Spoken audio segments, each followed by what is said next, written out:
We are live. Hey, folks, how's everybody doing? Hope you're having a fantastic evening. It is the last day of April and hopefully closer to some nicer weather. And in the house, we have our very own R2R3 Lockingnut. How's it going, buddy? Hey, what's up, Guitar Head? Thanks for having me on, Hey, Dan. man. Hello, everyone. Yeah, man, it's a pleasure. We're gonna have a lot of fun. I think we just did half the show just before the show, man, just talking shit. Yeah, that was cool. Yeah, it was cool. So let's see who we got in the house here. Let's say hello to everyone that is in here. Just start right at the top here. We got Mr. Jason Wade is in the house. How you doing? Quentin James. All right, are you ready? We got to do the Quentin shout out. Let's do it. On a count of 3. 1, 2, 3. Quentin! There he is. Hey, Bruce is in here. Hey, buddy. Nice to see you. Jamal. How you doing, man? Rock and Roll Guitar Lounge. Nice to see ya. Joe Hervey 84. How are you? Landon the boy. I hope I'm saying that name right. How you doing? Mr. Fender Guru, all the way from New Zealand, is in here. How you doing, man? Andrew.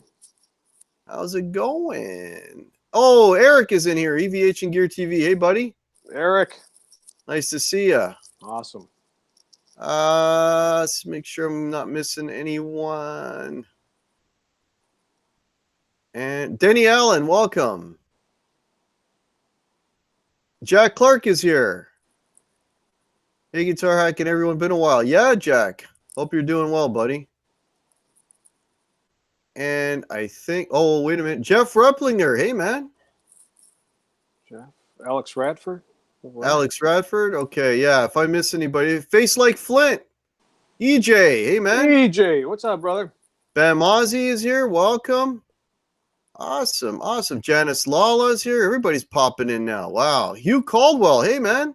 Oh, watch out. Chris is here. The Guitar Pit. Uh-oh. Not the pit. Not the pit. How's it going, buddy? Loogie Flux is here. Hey, buddy. Aaron Songs. Awesome. Brian Cote is here. Welcome. Josh Garcia. How you doing? Ron Limber just popped in. Man. Okay. I think I got, oh, Ladybug. Hey, Ladybug, how are you? I think I got everyone. Oh, no, Russ Marquette. Brian Cote. Yeah, no, I got that. I got Brian. Brian. Okay, I think I got everybody. Okay, we're all up to speed. So, Mr. R2R3. It's 36 people, buddy. That's awesome. Ooh. So, when watching you in the chats and the streams for since I started on YouTube, but never had you on, never dug deep and found out. I know you can play, man. Your videos are awesome. That thing you did with the Strat the other day was fantastic, man. You seem to be able to play it all. It's like you can do the shred, you can do the blues. You seem to have a handle on all of it. So what I want to know is, like, how long you've been playing? When did you start playing? All that good stuff. First guitars, all that good stuff. Yeah, when did I start playing? I started playing, believe it or not, we're still in the month of April, so it's April 30th. I started playing April of 1989. Wow. So 30 years. Nice. 30 years, man. And my first guitar was a, I think I have it in my second to last video, a Epiphone Strat copy, which I still have and modified. But yeah. Cool. Yeah, that was my start right there. So who is your guy? Everybody's got a guy. Who is your guy that said, you know what, I want to play like that guy, or that's the guy that, you know? Well, okay, if you have to pick a guy, would it be a guitar hero or would it be an individual? No, it doesn't matter. It's whatever. Somebody's got to light that spark, man. Yeah, it's if it's the guitar hero would be Jimmy Page. Nice. I mean, you've seen that Gibson Les Paul, and yeah, hanging down all the way down to his knees when he's playing. Yeah. You gotta love the Jimmy Page. But there was an individual, a good friend of mine, before I started playing guitar. His name is Tony. His brother Chris. Still think about this guy. He's the one that made me want to play guitar. This guy would pick up the acoustic guitar and play Van Halen on it like it was nothing. Wow. I heard him play Women in Love on an acoustic guitar and sold. I was like, that's it. I have to play guitar. And what wound up happening is I had a bicycle that my older brother, he's 7 years older than me, him and his friend did something that they shouldn't have done and obtained some bicycles in a way that you shouldn't be doing them. But Right. anyways, he took the parts from that guitar. He took the parts from that bike, Mhm. and I pieced it together on my bike. Long story short, my mom didn't want anything to do with this bike. We had police officers coming to our door knocking because there was suspicion that my brother had something to do with Wow. this. And so my mom got rid of my bike to my cousin, gave it to my cousin, and I was now, at that age, at the age of 16 years old, 17 years old, Right. if you don't have a car, the bike is the only way to go. Right. So I begged my mom, I'm like, either you buy me a new bike, I'm not going to get a car, I don't have a driver's license, or you buy me a guitar. And believe it or not, she drove me to the guitar store. Nice. Perry's Music in Villa Park, right there. If Dave Byron's in here, he'll know what I'm talking about. I don't know if he's in here. But yeah, I went there, and that's where I bought that. I wanted a Gibson. At that time, I knew that Gibson owned Epiphone, so that was the closest I can get to a Gibson. But I also wanted a Strat. And Okay, that makes sense. Epiphone Strat. Okay, that Epiphone Strat. So there you go. That makes a lot of sense. So and then you started picking. Like, were you going for lessons, or were you self-taught, or how did that go? Yeah, self-taught. I would just sit in my room and pick up the classic Jimmy Page, Led Zeppelin, Pink Floyd. I didn't have an amplifier. When I bought this electric guitar, I played acoustically on it. That's how I picked up everything. I'm smiling because I had the same thing. No, and to this day, when I go buy guitars, the guys always go, "Hey, you want to plug it into an amp?" And I'm like, "No, I'm fine." And I'll even go into the acoustic room to go sit in there to hear it, just so I can. And they're looking at me like, "What are you doing?" But that's how I play the guitar. That's what I'm used to. I'm used to hearing the resonance of the guitar, and if it doesn't feel right, I don't get it. And that's how I did it, man. Well, that's what everybody says, right? If it sounds good unplugged, then it'll sound good plugged in, right? Yeah, you can only imagine when it sounds plugged in. Yeah, Yeah, absolutely. exactly. That's cool. We just got a whole whack of new people that just popped in, so I just want to say a little few. You know what, folks? If you've got questions for you can see the chat, right? Yeah, I can see the chat. I can't type anything, guys. So if you guys have a question for me, let me know. Let me know. Tag me, and I can pass it on. So yeah, easiest way to do it, folks. Just tag me at Guitar Hack, and then I'll see it right away. Okay. Let me just catch some new name. Frank Corcoran is here. Welcome. Ron Gillespie. Hey, buddy. Mike Rohde. Howdy from Kansas. How are you, man? Blackie is here. Hey, Blackie. What's up, Blackie? Hey, man. Oh, we got some. Oh, Broken Chains. Hey, buddy. What's up, brother? I saw your clips, man, from your show there you put on Facebook. Good stuff, man. Good stuff. Well, okay. I think I caught. Oh, wait a minute. We got some questions. Oh, Eric, I just heard Van Halen. Got my attention, R2. There you go. Dale Palmer. Hey, buddy. Van Halen on acoustic, man. On acoustic. Woo. Yeah. Dry Heat is here. Todd Flowers. Hey, man. Yeah, so folks, if you've got questions for what's up, Doc? Hey, I haven't seen what's up in a while. Welcome, man. Welcome, everybody. Yeah, Gary Holtz. Nice. Holy crap. Everybody's in here. This is awesome. It's a party, man. Awesome. Yeah, man, this is great. Yeah, thank you all so much, folks. Really appreciate it.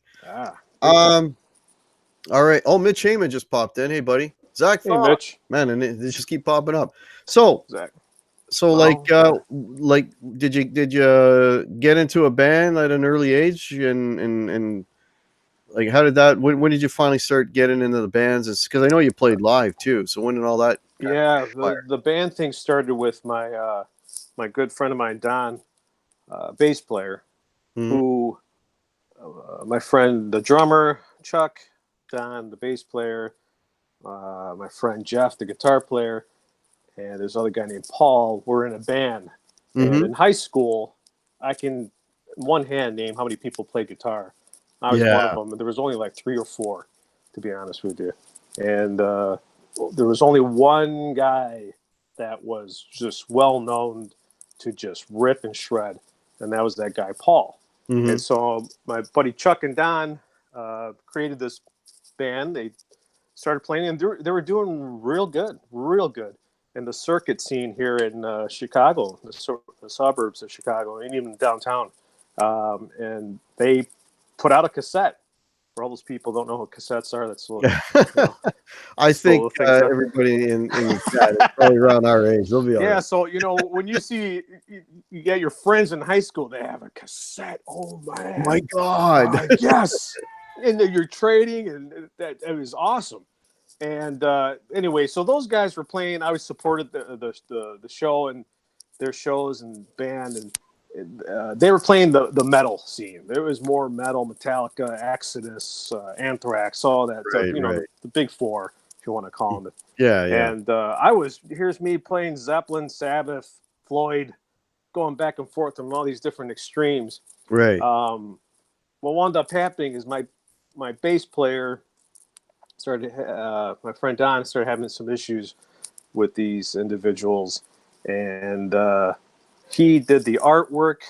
He's a tattoo artist, by the way, right now. He did the artwork. He wrote all the lyrics. He wrote all the songs. He was the band. Right. He was a real creative guy.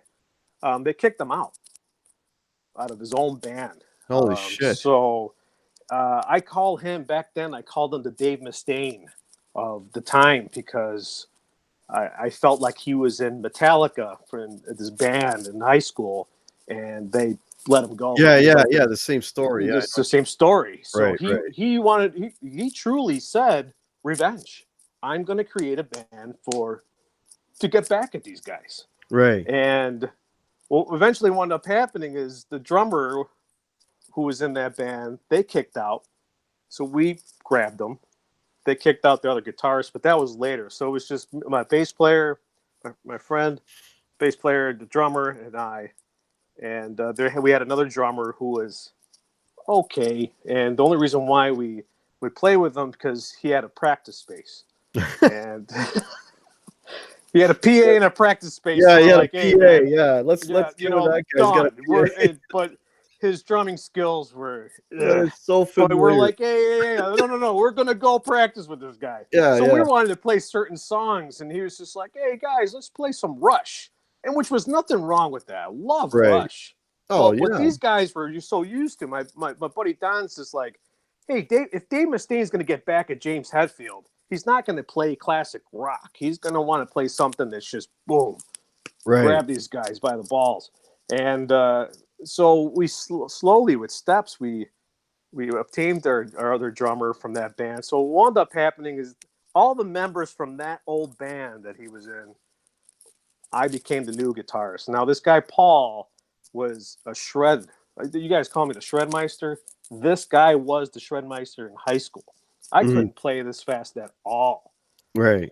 At that time, he was ripping it up back then, and we were only 16, 17 years old. And so I was the guy that had, but I felt like I was filling in his shoes.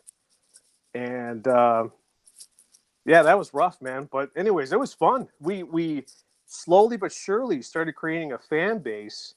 And I went out there with a Fender Stratocaster when I first started playing guitar. And I would get ridiculed because the style of music we were playing. Everybody's playing these pointy guitars, ESPs. I mean, that guy Paul had an ESP custom 1991 ESP Horizon neck through, all the bells and whistles. Right. And here I am with a Fender Strat with EMG pickups, trying to sound heavy. Yeah. And I didn't have the look. And what I did around that time was that's when I obtained that 1991 USA Jackson Rhodes. That was my graduation gift from high school to myself. I saved up money working. Right. And I knew that I was going to be playing with these guys. So I bought this Jackson Rhodes, and that's what I went on stage with. And that's where the whole shredding came in, the dive bombs, the whammy bar. Well, we played for 2-3 years solid, the Chicago circuit scene. playing with some really good top acts. Right now, what's going on is we have a singer who is being a little jerk about everything and copyrights and so forth. So I can't say the name. I can't put out any of the music, even though I wrote most of the stuff. It's this whole mess, but I don't want to get into that. But we had fun, man. It was great. I know what it's like to be on stage. It was awesome. It was I miss it, to be honest with you. I don't miss the nonsense. I don't miss sleeping in the van. I don't miss not taking showers and stuff from show to show. But I miss the playing, the gigs. Yeah. Well, you know what I'm going to tell you, right? Get back to it, man. Believe me. But the funny thing is kids are growing that those same guys that I'm talking about right now, we recently started talking again. Well, there you go. I mean, not that we didn't talk. It was just family. You know, they got stuff going on. I have stuff going on. And just even thinking about playing in a band in the club, we would probably all just laugh. But right now, we're I shouldn't say in a comfortable stage in our life, but we feel like now that we're a little bit older and we kind of look back and reflect, and we wouldn't mind just picking up the instrument again. And I think it would be great because we clicked. What these guys that I had, and I played with other people after that, and I couldn't gel with anybody else. It was unbelievable. These guys, we would play eight songs in a row, 9 songs in a row, practice one by one, flawless, without skipping a beat. Right. I mean, the timing and everything. And then when I would go to these other bands, hook up with those people with bands, it wasn't the same. I think I was expecting that same response, that I would look over to that guitarist and say, play it like this, and this, and it would take forever. And maybe it was impatience. I don't know, but I would sit there and go, oh my goodness. So I remember you were talking about when you said when you play with different people, and there's just certain individuals that you would sit there and they'd come to practice, and they say they can play, and then they start playing, and they're off beat, and you're going, what the come on, man. You know, I thought you said you can play. Yeah. And you know, I don't mean to sound cocky and shit, but you're so used to, come on, man. If you're going to play this song, we're going to play it like this, and let's go. And do it again. Do it again. Do it again. And that was like, that's it. There's a couple of things about, you know, getting older, right? You know, like I think we're roughly the same age, right? And the one thing is, you got, like, when you play music with people when you're older, like that the whole ego thing, like when you're younger, that goes away, right? So, you know, you're grown up, you're more mature. So that's the positive part. Yeah. The negative part is your patience is like zero. You know what I mean? So, like, you know, if you join a band and you're like, okay, you know, like, you want to get out there and you want to start doing gigs, or you know, you just want to be able to play, right? You know, or even if you're rehearsing, you don't want to play the same song 15 times. You just want to play it once or twice and then move on to the next one. Yeah. But that's the thing, right? You know, when you find people that, you know, want to take it as a hobby, and, you know, or they don't do their homework or whatever. Exactly. There it is. Doing their homework. That just drives me nuts. It's like, learn the song at home, come knowing how to play. If you goof up during the song, that's okay, but you know the song, right? Right. You know what I mean? But if you come in and it's like the guy doesn't even know when the chorus is, and or he's hitting bum chords. I call them K chords, right? You know, you hit another K over there, or you still don't know that run or whatever, right? It just drives me ape shit, man. And that's the thing, and that's what I think back with my old band members. And this is back in high school and going back after high school.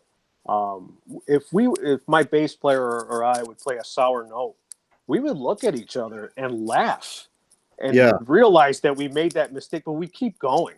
Or my drummer would come into the wrong spot and he'd shrug his shoulders and be like, oops. But we would all laugh it off, but we never stopped. We always figured out a way to make it look and sound like it was that we meant to do it. Yeah. And so we would sit there and go, oh, you messed up this part. Oh, that's so funny. How about that part when you could? And everybody was like, I didn't hear anything. And we're like, okay, yeah, that's good, man. That's what us. But the other people, we would be in the middle of a song and they would stop.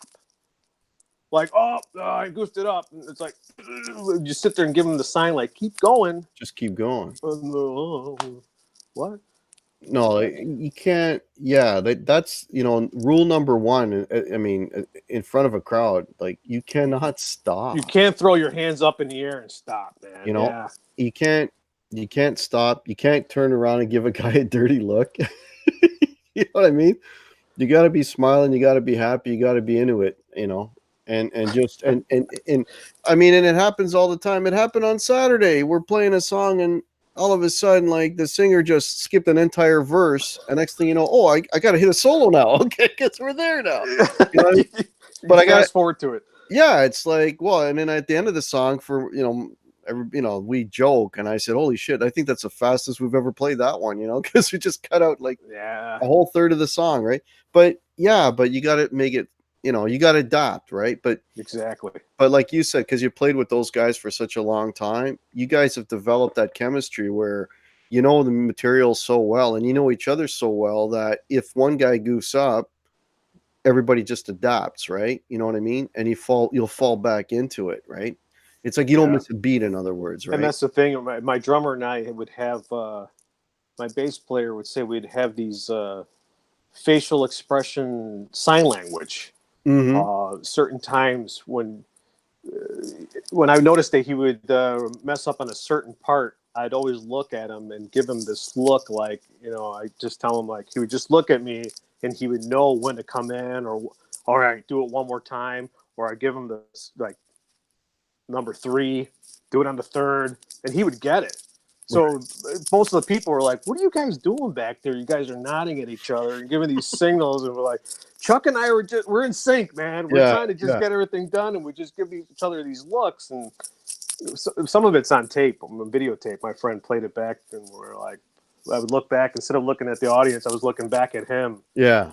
Just nodding him in certain parts. And then I turn around the audience. And it's stuff like that. That just comes through time. That's just, just playing with these guys and developing that unspoken language. And the cool thing about, sorry, man, I didn't mean to interrupt you. No, go ahead. The cool about being comfortable with your band is that my bass player and I, we didn't like, this is just our opinion and my opinion, we didn't like people just staring at their fretboards, going on stage and just sitting there, focus. Nothing wrong with that. We wanted to play, be comfortable, and that's how I knew if you're comfortable with your band, you're playing your songs, you're so used to them. Looking out the audience, my bass player would be back and forth, looking at interacting. We would interact. I'd be up on stage, getting into the groove, dancing in a sense, not realizing that I'm doing it, but you're getting into it. And people would say, like, man, you guys are like, you're getting the crowd going. And I go, that's the band, man. That's how comfortable you are with the band, that you're able to not just focus on when to come in, when to start, that you're just so comfortable just playing that everybody's into it. I miss that, man. Yeah. It's as simple as this. Like, if you're having a good time on stage, they're going to have a good time in the audience. Yeah.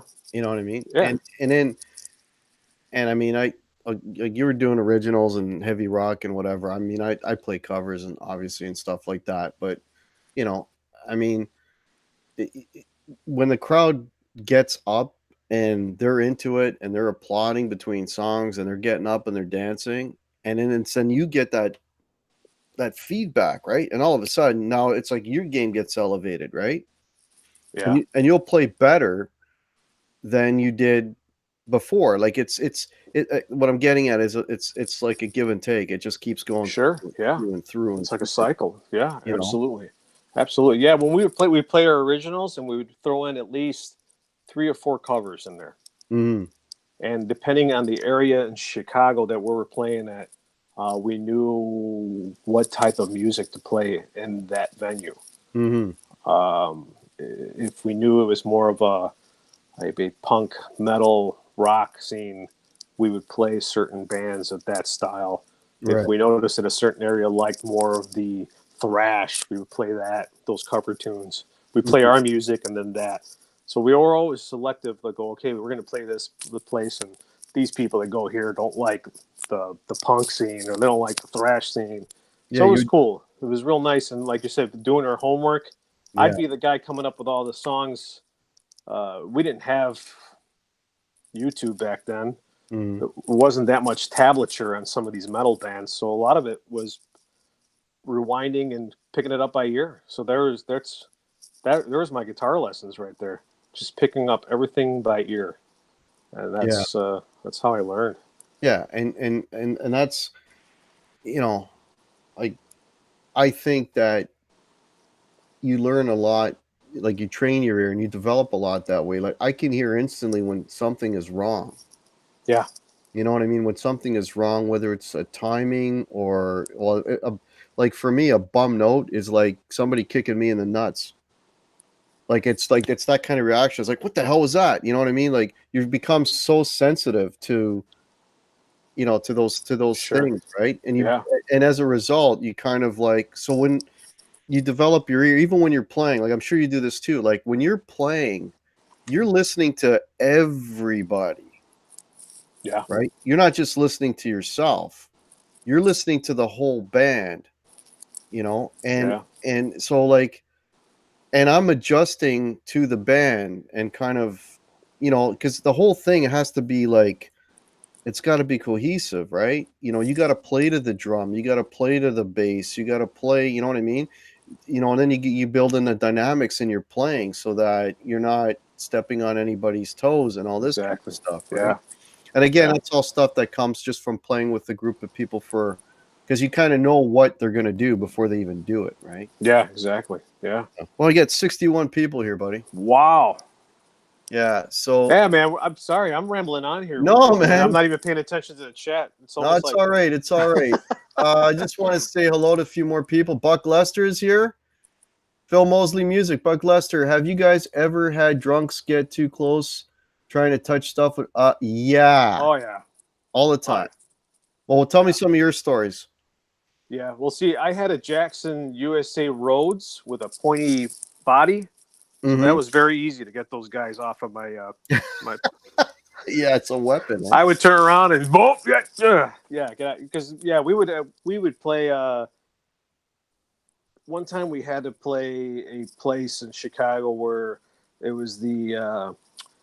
I don't know if any of you guys out in the chat or yourself, there was a time when the metal scene joined the punk scene, and it was this kind of skater. Everybody was like a thrasher, skate or die kind of thing. That was the whole saying back then. There was these kids that were always skateboarding that like a certain type of music, and the band that was really popular at the time was DRI. So I don't know if you guys in the chat have ever heard DRI. Look it up. It's thrash. It's thrash with punk, with metal. It's unique. So we would play those covers, and the people would just go crazy. Right. And they would jump on the pedal board. I mean, I had people grabbing onto my head, jumping, stage diving into the crowd. And I mean, I wouldn't know because I'm looking at my drummer. Next thing I know, I'm being pushed into the drums. And that's when that guitar would come in. I would stand on, when you're facing the stage, left. So I would turn to my left to the drummer. That point would come out. And not that I was stabbing people intentionally. It was just that the people would come up. And they come up there with their cups of beers, doing their thing. And and then they jump. And it's like, get the heck out of here. And I had this MIDI pedal board, which controlled my preamp and my effects. And I was freaking out because they were in the middle of a song. I'd be in a distorted rhythm channel, and these guys would come up and press it. Next thing I know, it just sounds clean. Right. And I'm like, what? And I look down, and they would press it. You know, that's just comes with the territory. I mean, it happens. Yeah, I mean, some of these places didn't have bouncers. It wasn't until later on when I started playing with these bigger bands we started opening up for when we had the guys in the front. Yeah. To stop those people. Yeah. No, I mean, the thing is, you know, everybody wants to be on stage. Everybody wants their moment. They want to scream into your microphone, right? You know what I mean? They want to do that, you know, or, you know, we've had microphones get knocked over, microphones get knocked into people, like into the guys in the band. I've had, you know, people fall on my pedal board, you know, all that kind of crazy all that nonsense that comes with it, man. Yeah. Stafford's Music is here. Hey, buddy. David Ennis is here. Welcome. David. Dave R's Guitars. There he is. How are you, man? Lars Guitar is here. EVH and Gear TV. Not that it matters, but it's 7:30 and I still have 10 megabit upload. Oh, man. I'm glad you're with us, Eric. Thanks, man. With us too, buddy. It's like, man, he's been going through hell with that. Yeah, when I saw that video he put out, it's exactly at 7 o'clock, man. It was like brutal. The odometer, speedometer was. It's like they just flipped the switch. Yeah, that's terrible. Okay, right. Aaron Songs is saying DRI. Oh, Suicidal Tendencies. There you go. That's another band. Yeah, we're huge in the skate scene. Covered those. RJ the Mad One. Hey, buddy. Mark Way. Time has been kind. How are you? Janice Lawless. What's up, brother? Okay, you got a question. Face Like Flint. Guitar Hack. Would R2 recommend the 6505? There's a question for you. Oof. Oh my goodness. What kind of question is that? Absolutely, man. Would I recommend that amp? R2 plays strictly Vox. I'm teasing. Nothing wrong with Vox. Now, yeah, that's my amp of choice. I mean, I still have all my gear, but yeah, EJ, I would recommend it. Would I recommend it for people who live in the apartment? Absolutely not. If you have somewhere to crank it, or if you have a attenuator, go for it. I don't use attenuator. My kids just cover their ears. They got built-in attenuators. That's funny. Charles Green, hey man. Jeff White says, oh God, had a chick puke in the top vent of my buddy's Marshall. Oh my God. Wow. Welcome, Jeff. Thanks for that, buddy. That's funny. That happened to my bass player. That's why I'm laughing. It did, eh? Oh man, that's terrible.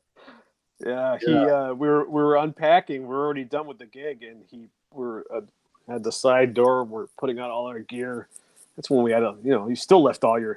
Here I am lifting up. I can't even think about that right now. Lift the 4x12 Marshall cabinet down the stairs, down this little small staircase, bringing it down, and we just put it downstairs, and we start packing it in the van.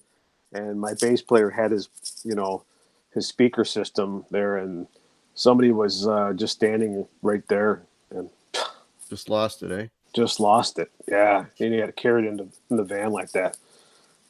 Oh my God. Yeah, so that's funny, man. Here's a question. Hugh Caldwell, the Guitar Hack, would R2 recommend a Vox AC15 for home use? Man, I anything. Believe it or not, that the clean plane you hear me play on the last video when I'm playing my Strat is a 10-watt Kerry King signature practice amp. Oh wow! There on the clean channel with reverb in front of it and a compressor in front of it, and then you put those Texas Special in there, and it sounds like I'm playing. It sounded really good. A badass amp. So I say you can play with anything, man. Let these do the talking. Yeah. An AC15. Yeah, that's the thing too, eh? Like, hey, Rockin' Dave Byron is here. There he is. There he is. Yeah, 15 watts. Like when you're talking about tubes, tube power is absolutely massive. Yes. Right? Totally different than solid state. Oh, yeah. You can't even if you have a 100-watt solid state amp and a 100-watt tube amp, they're not even equal. If you got a 100-watt solid state amp, I bet you my 40-watt could probably. Oh yeah. Yeah. It's a whole different level of. I played with what was it? I think it was a 600-watt. It was a Crown Power Bass 2. What a friend of mine recommended so I wouldn't blow tubes all the time on stage, was to use a solid state power amp. So I used a Crown Power Base 2 power amp, and I think it was about 600 watts solid state. And you would think that's a lot, but I would have that thing completely almost cranked to like 9, not even to 10, and it held up with the tube amp. So I would sit there and go, wow. Big difference. Yeah, but it saved me on power tubes. I used preamp tubes, 2 preamps, and then a solid state amp for the style of music I was playing at the time. It worked well. We got another question for you. This is from Jamal. Guitar Hack R2R3. Oh, that was for both of us. Okay, what was the first Led Zeppelin song you learned? Oh, no, it's for you, R2. Over the Hills and Far Away. Mm-hmm. Yeah. Over the Hills and Far Away, the acoustic intro. Yeah, I still know how. I play every time I pick up an acoustic. That's usually the first thing I play on it. Yeah, just hearing that. Dun, dun, dun. Oh, copyright. Sorry. Yeah. Yeah, and then G chord, is it copyright? Is G chord copyright yet? Yeah. Oh gosh, I know it's ridiculous. That's crazy, man. Scott DeFuke. I made it. 35 minutes late, but I made it. Well, welcome, Scott. Thanks for coming in, man. Yeah. I still remember slowing down Black Dog to learn that riff.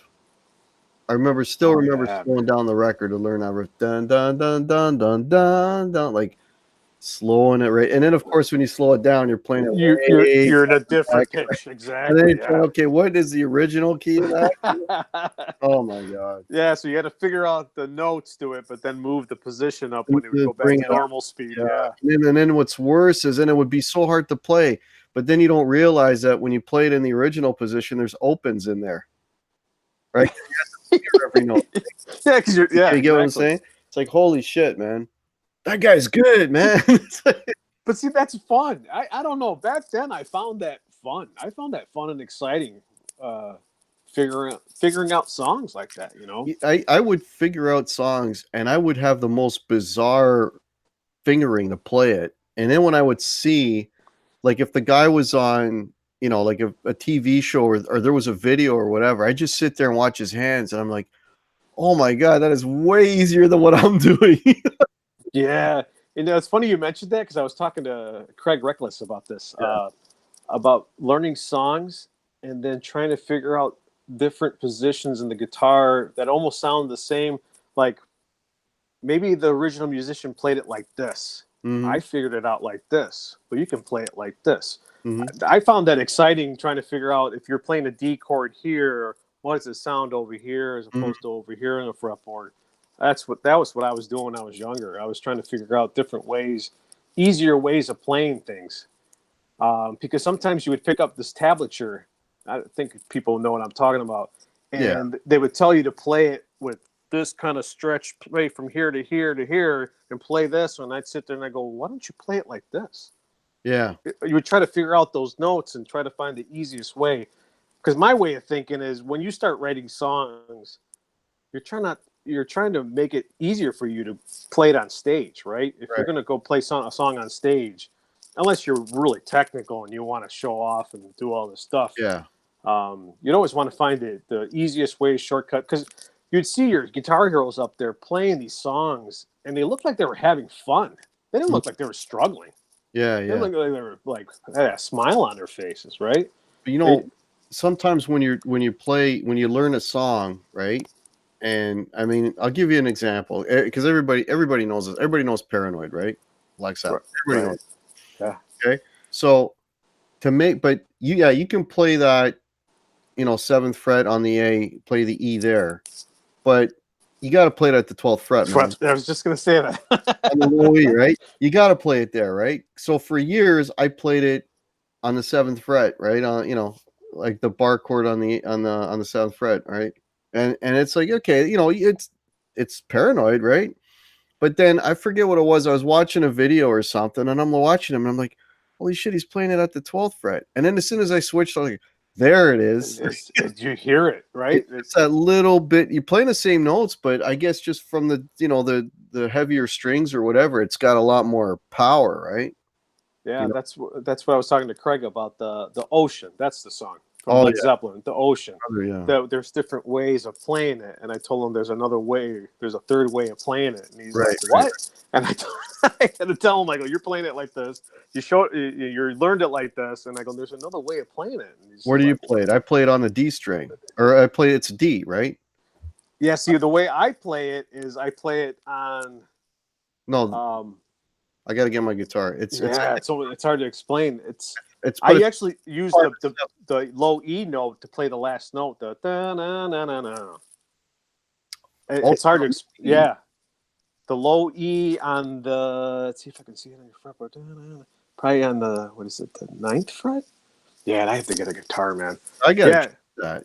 yeah. I was just because he was sliding it up to the third fret. He was going That's da what I do. na na na na, and That's what I do. I go, why don't you go da na na na na? Use your pinky. There you go. Once again, pinky. Thank you. A lot of people don't use the pinky. Yeah, that's a good idea. That's I've never see. That's good. And then you got like a fat. And so you're staying in that block. You're You're staying in staying in the that position. box, You're and you down in the box. You're not moving up. You're going right, in right, that same spot. And I go, simplicity. and you're But probably getting a nice fatter sounding slide because you're coming off yes, low E, right? yeah, there you Yeah, go. See, that, good times, folks. Good that times. that's a good idea, man. That is a good idea. Oh, Chuck Booth. I don't think I said hello to Chuck Booth. How are you? Well, that's Nocturnal. bad. I haven't said hello. Hey, Nocturnal Butterfly. Thanks for doing putting up some links. It's Hey, awesome. nocturnal. Mark Dillon, Krellbar is here. Brad Miller is here. Han 36 solo. Yep, 8th fret. Okay, Eighth fret. There you go. Yeah, yeah. he's got it. He's got it. There you go. There you go. Yeah. Nice. Yeah, again, you know what? And that's why I love doing these shows and I love this community because I just learned something. You You know learn what I'm something saying? every day. Yeah, I just learned absolutely, man. something, man. Since I started doing these regular shows and talking to guys like you and other people and whatever and sharing information, I mean, it's like holy shit. Like imagine if this was around, like when we were learning, Oh my man. Like, oh my goodness. God, how much faster I've, we could pick stuff up, yeah, man. That'd be wild. I Yeah, always think about that. Yeah, we got a great community here, man. You guys rock, man. yeah, you Thank guys are awesome. You guys rock. Yeah. Yeah. So you're saying you're with that band, and then when did that finally kind of cut out? When did that stop or quit or like what happened to that band that you guys stopped? Singers. LSD, lead singer disease. Singers. Heard of it? Yeah. Yes. Yeah. I mean, the band was tight. The Right. drummer, the bass player, and I, and then we brought our other friend Jeff. We're all friends from high school. That was the 1+2 that we grew up with each other since pretty much elementary school, junior high through high school. You know each other's quirks and so forth, and then we became musicians, and we gelled and we clicked, and we always looked at the singers were always from the outside, and nothing wrong with that. Right. We had a singer that started singing in the style of kind of like the James Hetfield at the time back then in the late 90s and I'm sorry, early 90s, late 80s, early 90s.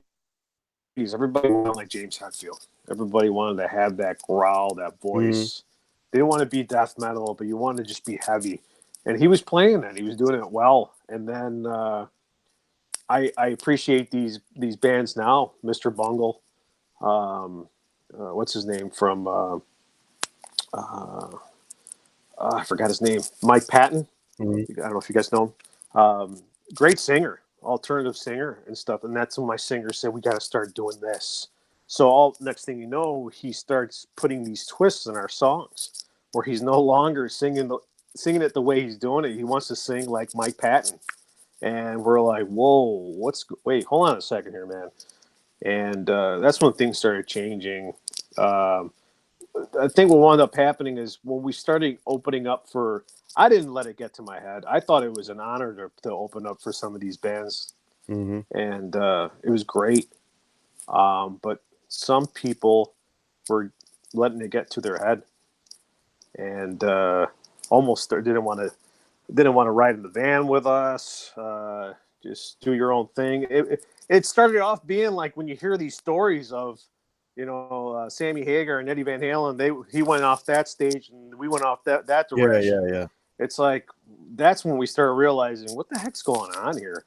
And I think everybody just after a while, we got a new singer and it wasn't working out, and another singer, and then just it started crumbling. It wasn't clicking anymore, and the scene started changing a bit. And then when you weren't consistent with your singer and people were not showing up to the shows like before, the people weren't booking you anymore, and we started going elsewhere on other shows outside of the state, which was cool and great. But yeah, man, it's an eye opener when you're so used to having people come. You started off with nobody coming to your show, to everybody coming to your show, to all these people that didn't know you were at the show. Now you're getting exposed, and you're looking at the audience and going, oh my goodness, this is like phenomenal. To going out to these venues and you see just one guy at the bar going, yeah. Yeah. And then you sit there and you go, man, really? I drove 3 hours for this, man. So yeah, those are rehearsals. We just started splitting apart, and then I went with another friend of mine that I play with, who was a big supporter of our band, and went to join his band. And that's when I was telling you, I realized that you started playing with other people and their timing was off. They didn't do their homework. They want to book shows, but we can't even play 2 songs in a row without stopping. It's like I went from playing a whole set, 10 to 12 songs and nonstop at a show, to we can't even get through one song. Yeah. That'll make you pull your hair out, man. That's when I just went, you know what? It's I love my my addiction to guitars and the hobby of guitar playing, but I don't think I can do this. So yeah, that's when it all fizzled. And if Dave Byron's in here, he knows what I'm talking about. It was a really big scene in the Chicagoland area around that time, that we all supported each other in a sense. It was just like that was our goal, to have these. We started realizing there were some really good bands in Chicago that needed to spread out, and they weren't getting heard. So we felt like we were this big band, but there was these other bands that were playing that we wanted to support them, and they would bring us to their shows, right? And that exposure, and that was great. I opened up for, I don't know if you guys, the band called Killers, which happens to be the lead singer Paul Di'Anno from Iron Maiden. He had a band called Killers, and we had to open up for one of his shows. And I mean, I love telling the story because that band, he did a great job. His band was solid, great. We opened up for him, and we played. And afterwards, he came backstage. I'm sitting on my Marshall, and he comes up to me and he goes, "Man, you play on a wicked guitar." And I was like, "Thanks, man." Nice. And he comes up to me and he's like, "Do you want a job?" And I'm like, "What?" Yeah, man. I was like, "Oh my gosh." I went up to here I am telling my bandmates, thinking that they're going to be as excited as me. Paul Di'Anno asked me if I wanted to join his band, and they were like, "What? What the heck? What?" And man, I was just like, I thought about it, and I go, "Man, I shouldn't have said anything. Should have said nothing, man." But yeah, man, that was fun back then. And I don't know, man, you know what? Everybody was backstage. We were drinking, we were having a good time. And I was honored that he came up to me and he shook my hand and loved my guitar playing. And that was cool, man. That was like one of the coolest guys. And he came up to me, and I don't know if he was serious or not. But hey, I always remember that. No, so I'm bragging a little bit, guys. Sorry. No, that's cool. It ain't bragging if it's real, man. Brian Cote's got a question for you. Ask R2 what he thinks of the new Les Pauls. Does he see a 50 standard in his future? We were actually talking about that before we went on. He was showing me this. Yeah. what came in the mail today. Look what came in the mail, man. Yeah, no, yeah. I listen. I wasn't into Les Pauls. Obviously, I'm the shredder of the '80s, the Kramer, Charvel, Jackson's era of playing guitar. Love Strats. Love the way they sound. I never could find the right Les Paul until I found the Les Paul Classic.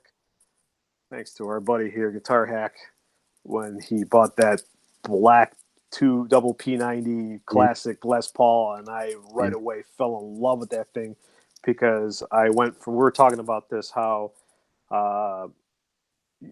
myself playing high gain pickups, all of a sudden you start going towards low gain pickups, Alnico 2s, and wanting to play that style of guitar playing and bring something out in you. So when the P90s is something I always wanted to try, and I'm glad I did, and I love them. But would I buy a Les Paul right now? I would probably buy a Les Paul Custom first before I move on to these 50s or 60s. Hack and I were talking. I would probably be more leaning towards the 60s just because of the style of the neck. I'm not into the big baseball bat necks. Yeah, and when the other thing I was mentioning is it's surprising because you got big freaking hands. Yeah, we were talking about that, and that's the thing. You would think that the baseball neck. That's why I never brought home a Gibson Les Paul or a Telecaster back then, because all these guitars that I would pick up were really thick in the back, and yeah, you would think I would get used to it, but no.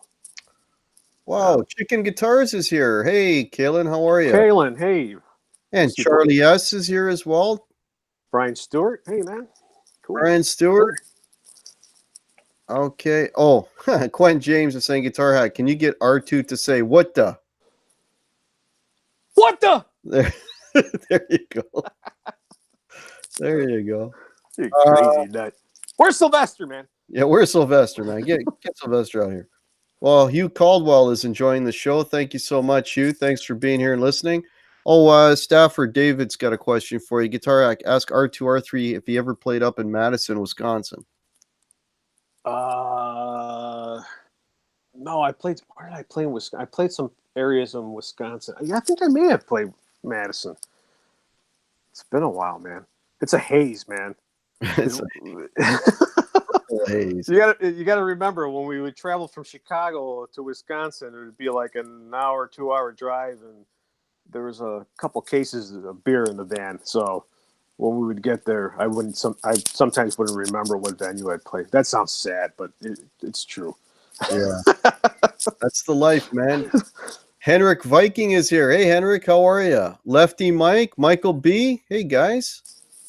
Welcome, everybody. Awesome, man. Thanks for popping in. This is fantastic. Okay, I think I got... Oh, wait a minute. ChickNGuitars has a question or a comment. Tell R2 he can be in my band. I call dibs. There you go. There, you got a band to play for. We got 63 people in the house, man. You rock, Kailyn. Awesome. Thank you all so much for checking this out. This is great. This is great. Yeah, so the Les Pauls, the P90. So I know you love that thing. I mean, you've talked about it enough, but that must have been, like you said, going from EMGs to P90s, man. That's crazy. That's got EMG to ceramic pickups to that. Yeah. I like it, man. It's a unique growl and voice. Obviously, I would not pick up that guitar if I'm going to play some heavy Metallica riffs or anything. But you could, I could, and yeah.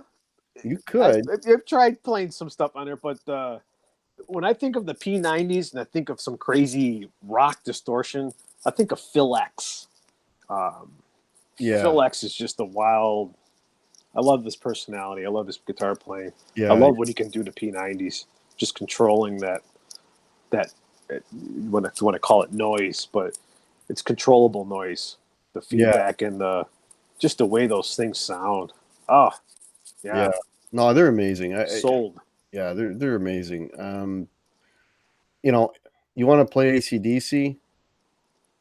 you know, you want to play Zeppelin. Yeah.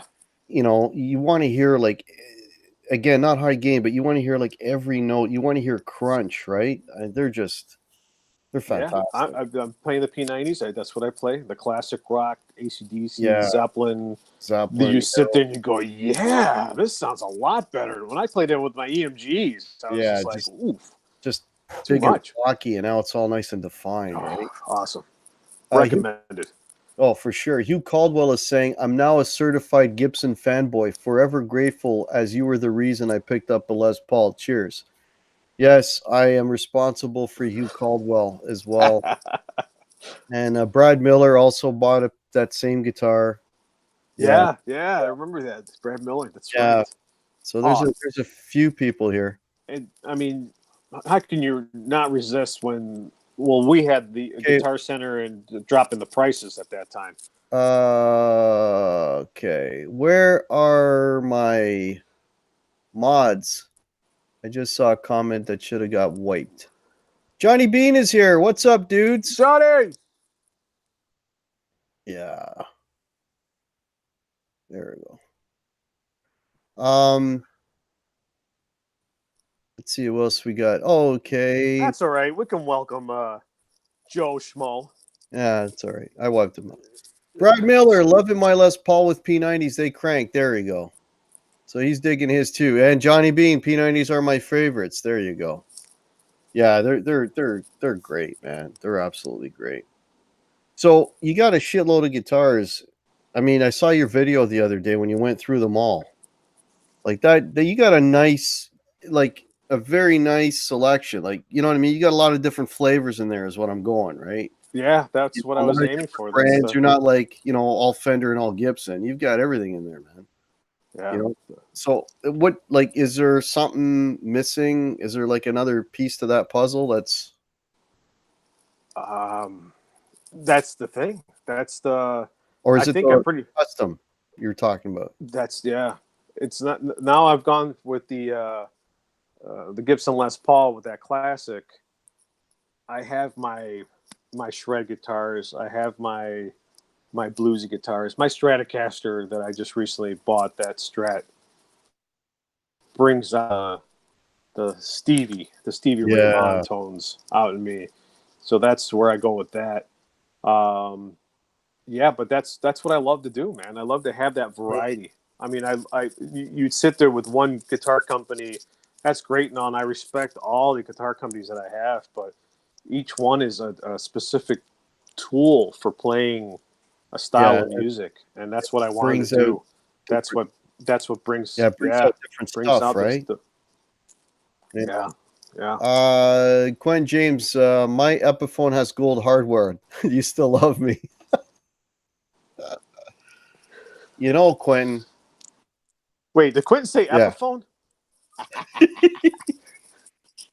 Okay, first of all, we were talking about this off air, actually. Look, R2 and myself, we do not have issues with the headstock of the Epiphone Explorer headstock. That's fine. Where we draw the line is the Les Paul Epiphone headstock. That is unacceptable. But, you know, whatever. The gold hardware, you know, what are you going to do? I still love you, Quentin. No worries. And it's here. I'll stir it up here. It's like when John Mayer came up with his Silver Sky, and you have a strap body with a PRS head. PRS head on. Ooh, that's just my opinion, man. Yeah, I'm sure it's a great guitar, but it's just you see something's wrong there. They're not bad guitars. I mean, I'll grab a Epiphone now and again. They're not bad. Oh no, I'm not. It just looks. It's just looks. You know, that's all it is. And I don't know about you, but for me, like, if a guitar doesn't look good, I won't even pick it up. I don't care how great it sounds. It's got to have the look first, and then you'll pick it up, and then the sound and how it feels, and then it kind of goes from there. But it really starts with, you know, does this thing look cool? Exactly. That's what winds up happening when you walk into a music store, man. It's what catches your eye first. Catches your eye, exactly. You know? EVH and Gear TV says, my missing guitars are 1, a Les Paul, and I have to agree with that, yes. And 3 more Variacs. Wow. What? 3 more Variax. Who said that? That's EVH. That's Eric. Oh, wow. Yeah. Woo. Chicken Guitars, I need the $13,000 custom. Yeah, me too. Hang on a second. I just missed something. Black Beauty. Soda Pop is here. Somebody's saying, "Oh, there's Soda. Hey, Soda, how There are he you? is. What's up, man? How's it going?" Todd Flowers is leaving. See you, Todd. Thanks for popping in. Guitar Hack, you can put wings on the headstock and you won't know the difference. Oh, he's talking about the Epiphone. Yeah, maybe. Oh, Maybe. I'm sure the tone, and yeah, I'm sure it sounds great. It's not that. It's not the sound, no. Hack and I are just talking about the look. It's just that headstock doesn't, when you, especially yourself, if you already own a Gibson and you're so used to that look with the body and headstock, Yeah, you see that, it's kind of foreign to you. it throws me off. It's like something's wrong with this picture. Guitar Hack is asking me if I ever played a fugly guitar and loved it. And yeah, I've played some ugly guitars that sounded really, really good. Yeah. Ugly, well, ugly's the wrong word. Just guitars that don't do it for me looks-wise, right? And the first one that pops into my head is I played a Gretsch the other day that was amazing. But I'll never buy a Gretsch. But it sounded great. I could see why people would love that Gretsch, but it's not for me. What about you? Is there any guitars you've tried that are like not what you would, aesthetically pleasing, but they sounded great? Yeah, the Deane, that Deane Razorback, that Deane Really? custom shop Dimebag Razorback. It's in my video there, and it people were there's Chris Guitar Pit in here. He was making fun of it.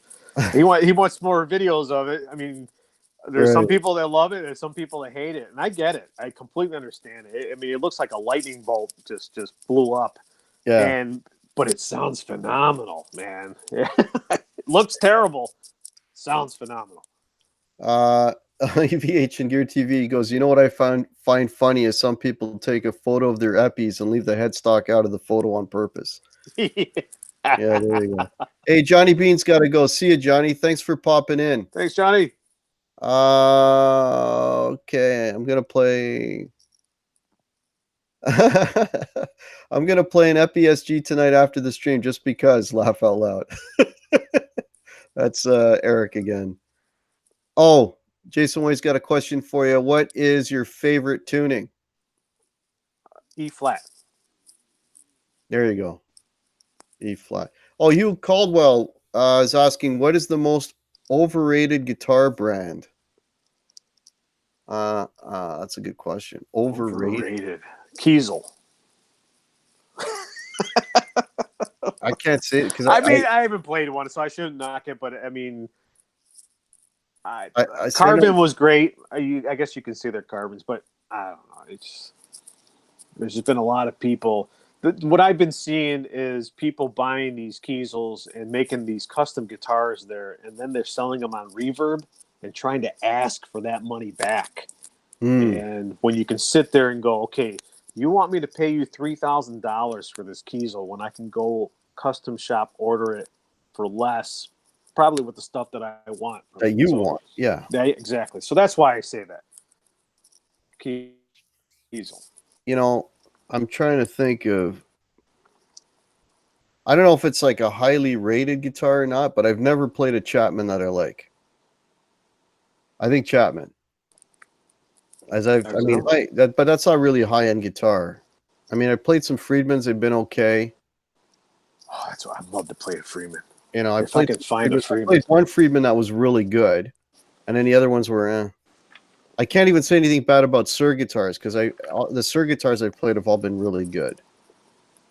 So I don't know. It's not an expensive brand, but I've yet to play it. I'm sure there is a Chapman out there that I would like, but I've not found it yet. So there you go. We're a little bit okay. One more question here. Soda Pop is saying, what did R2 do with his Ibanez? Oh, I sold it. There you go. Yeah, I had to sell it. Yeah, beautiful instrument, man. Beautiful guitar. Limited, custom, J custom.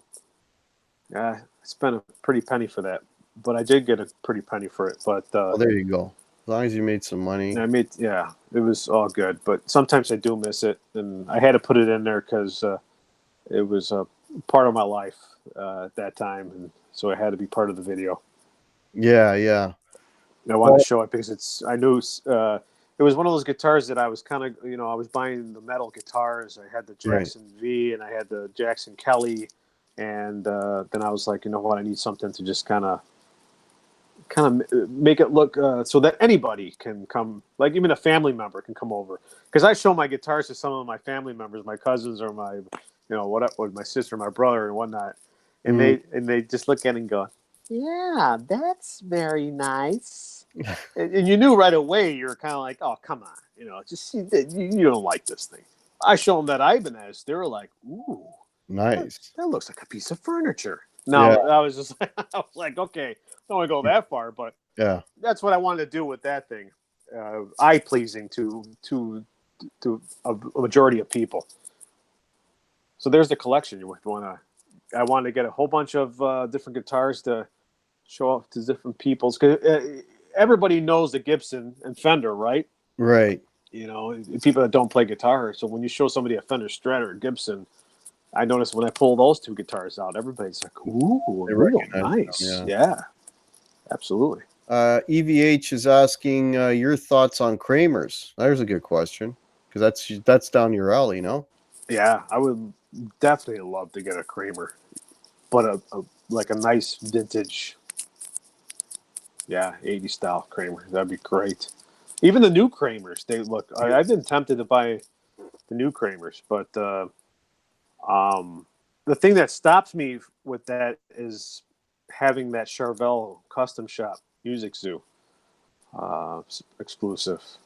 That I feel is like almost like the Charvel Kramer kind of 80s style vibe to it, and I can't find another guitar to beat it. So it has to compete with my Charvel pretty much.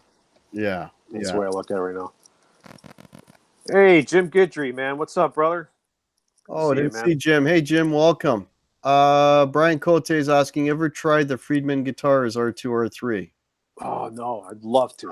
Love to, especially with Grover Jackson.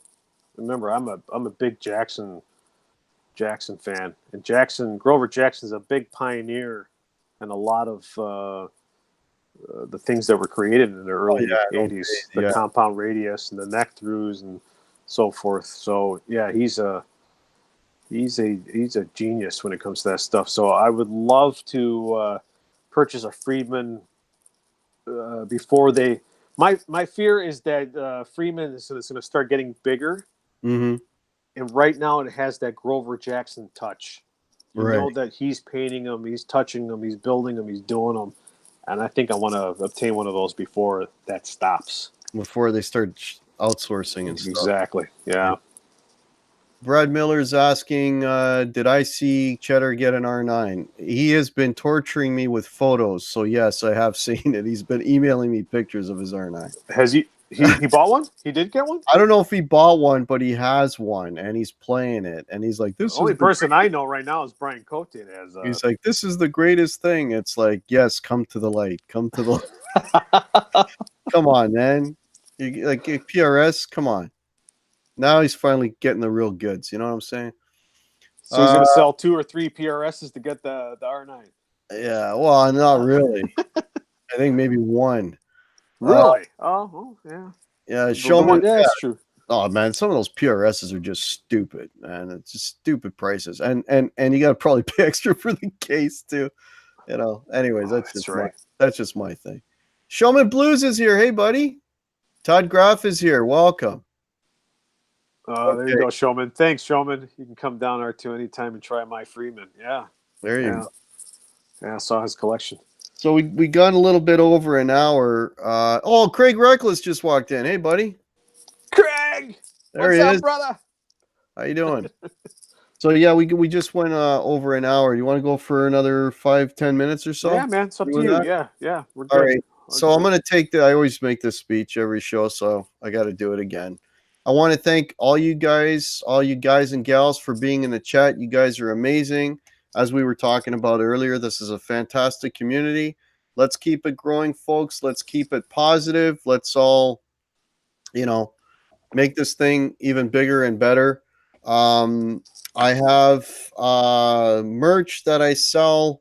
I am very close to approaching $400 US. Yes, R2R3 was nice enough to buy a shirt. I also have absolutely. I also have to thank Ivan Carter. Ivan Carter sent me an email today, and he's not in here, and I wish he was. So big shout out to Ivan Carter. He made a donation directly to the Canadian Cancer Society, and he sent me an e-card. So that's fantastic. Right on, man. Yeah, Ivan, awesome, dude. And he's bought a shirt. It's amazing. So I want to thank all you folks out there that have supported the cause. You guys rock. And yeah, if I hit that 400, that's great. That would be amazing. The link is below. I got mugs, I got t-shirts, I got hoodies, I got ladies tees, I got all kinds of stuff. So, awesome. So that'd be great. If you're not subbed to R2R3, I have his link in the cards and I have his link below as well. If for any reason you're not subbed to me, please sub. I am trying to get to 1,000 subs, and I want to be able to do what I used to do before with my cell phone, because I can't. They changed the rules now. I got to use Streamlabs for streaming, and you saw the results. If anybody saw my gig on Saturday, you saw the results of that. I need to be able to stream again through Google Hangouts. So please help me get to 1,000 subs. Share the show. If you are so inclined, that would be amazing. Yeah, those are my speeches. Okay, so let's keep going here. If anybody's got questions for R2 or for myself, fire away. Thanks, Jason. Jason just put up the link. That's amazing. Brian Stewart, cancer blows. I'm waiting on test results myself. Keep your faith. Oh, Brian, man, yeah. Guys, thoughts out to Brian Stewart, man. Yeah. Brian. Yeah, absolutely, brother. Yeah, man. Send your thoughts to Brian. Aaron Songs, you can get donos through Streamlabs. I don't know what that means. I don't know what that means, Aaron Song. Donuts? I don't know. I want some donuts. I don't know what he's saying. No, that's ChickNGuitars, Guitar Hack, I turned your shirt into an awesome throw pillow for my lady fair chair. ChickNGuitars, I need a photo. Anyone that's bought any of my t-shirts, I mean, you send me a photo. Send me R2 when you got yours. Send me a photo, and then I will put it on my Instagram, and I will put it on my Guitar Hack Facebook page. If you haven't liked my Facebook page, please do as well, and my Instagram. Donations. Yeah. I don't. I'd rather not go that route, though. Aaron Songs. I'd rather not go that route. Your TV. See what you guys did. I'm rocking Junior's SG right now, and it sounds good. Yeah, look above it there. Ask R2. This is from Craig Reckless. Ask R2 why he doesn't have an SG. What's with the SGs, guys? Come on. I don't own an SG. Do you own an SG? Yeah, that's right. Oh, that's right. What am I talking about? Yeah, man, I got a couple of videos playing. SGs. Don't get me started. I love my SG. Absolutely love it. It's a fantastic guitar. All right, Craig, I'm gonna come up to your house and play yours, man. Then. Oh, there you go. Hugh Caldwell, Guitar Hack, are Bigsby trems worth the hassle? No. They're not. Stay the hell away from Bigsby's, man. I don't know. Have you ever played around the Bigsby? Yeah. Well, okay, here's the thing. A majority of my guitars have Floyd Rose, and a lot of people don't like the Floyd Rose. I get it. They don't want to deal with the intonation, the tuning, and so forth. I'm used to it. But when that same guy is talking about playing a Bigsby bridge, and they're telling me they hate my Floyd Rose, I'm looking at them like, really, man? Really? What? Man, my opinion. Yeah, no, I'm sure they're cool, man. But I have the style of music Bigsby Bridge will not hold man, up. I remember about a year or two ago, a buddy of mine went guitar shopping. Right, he wanted to buy like one of these. Like he was looking at maybe a 335 or maybe even a jazz type guitar, one of these bigger hollow body ones, right? So we went to Cosmo, the store I've talked about 100 times on this show. That's the best store we have here in Toronto. Anyways, we were literally in a room, and guys were just coming in and handing us guitars, and we were handing them back. Try this one, try that one, try this one, try. And because he was buying that style of guitar, they would hand us guitars with Bigsby's, right? And I would look at Ed, was the other guy, and I'm like, okay, Ed, look at the way the strings go through that thing. How stable do you think the tuning is on that thing? Yeah. I go, do you want to attempt at changing those strings? How much of a pain in the ass? Like, okay, I don't want any Bigsby. So he said, the guy, okay, no more Bigsby's. Just stay. Yeah. You know what I mean? It's like, come on, man. Like, I don't know. It's just my opinion. It's a pain in the ass. It's just a pain in the ass. Okay. Good night, ChickNGuitars. ChickNGuitars has got to put her daughter to sleep. Good night, Kailyn. Thank you. Thank you for swinging by. Yeah, thank you so much. Todd Groff agrees. No Bigsby's for me either. Eric's not allowed near the Bigsby. Yeah, that's right. He had an issue with his Bigsby. Yeah, he knows about the Bigsby. Yeah, that's funny. Yeah, people complain about the Floyds. I had an Ibanez with a Floyd for like 20 years. It was fine. Let's say you just play around with it. It's fine. You know, as long as you don't change string gauges, you're okay. Right? Good night, Nocturnal. Thank you. Good night, Nocturnal. Okay. All right. You got some funky stuff going on here. Okay, cool. All right. So if there's no more questions, so I want to thank R2R3 for coming on. This was great, man. The hour, like shit, we're in like almost an hour and 20 minutes here. Oh wow. See? Awesome, times, man. And we had some. Well, we still got 56 people in here, so this is fantastic. So, is there anything you wanted to mention, R2? You want to tell the folks in the chat? Yeah, I just want to thank you guys. Love you all, man. All you guys in here. I think we're it's up to pretty much everybody in here. It's a great community. I'm glad everybody jumped in, and thank you, man. This is the way it should be. It's we're talking, relaxed, having fun, talking gear. Non-scripted, man. We're winging it here. This is great, man. This is the way it should be. And I thank all of you guys for being here, man. You guys are awesome. Thank you. Thanks for all the comments doing my videos. Yeah. I want to just repeat that. I want to thank everybody. You guys are amazing. You always make these shows a pleasure. That's why I love doing these things. You got anything coming up, R2? Any videos coming up you wanted to mention? Yeah, some more P90 Gibson Classic Les Paul style here, man. That's next. There you go.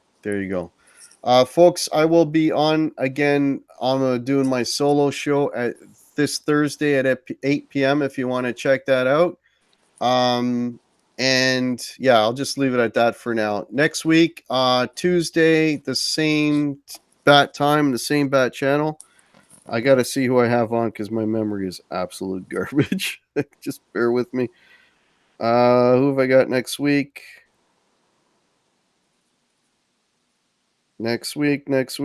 Oh boy, I have Cheddar Kung Pao and the Guitar Pit on next Tuesday. Same bat channel. Yeah, so I'll have them on next week.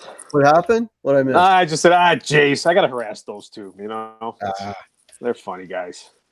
Okay, guys, you guys rock. Thanks so much for checking out the show. Thank you, everybody. Rick Hefner, Shauna Marie, thank you. Thank you. Bruce. All right, have a good week, everybody. Cheers. Jason Wade, everybody, thank you. And we'll see you Thursday night. Have a great week. Cheers. Cheers.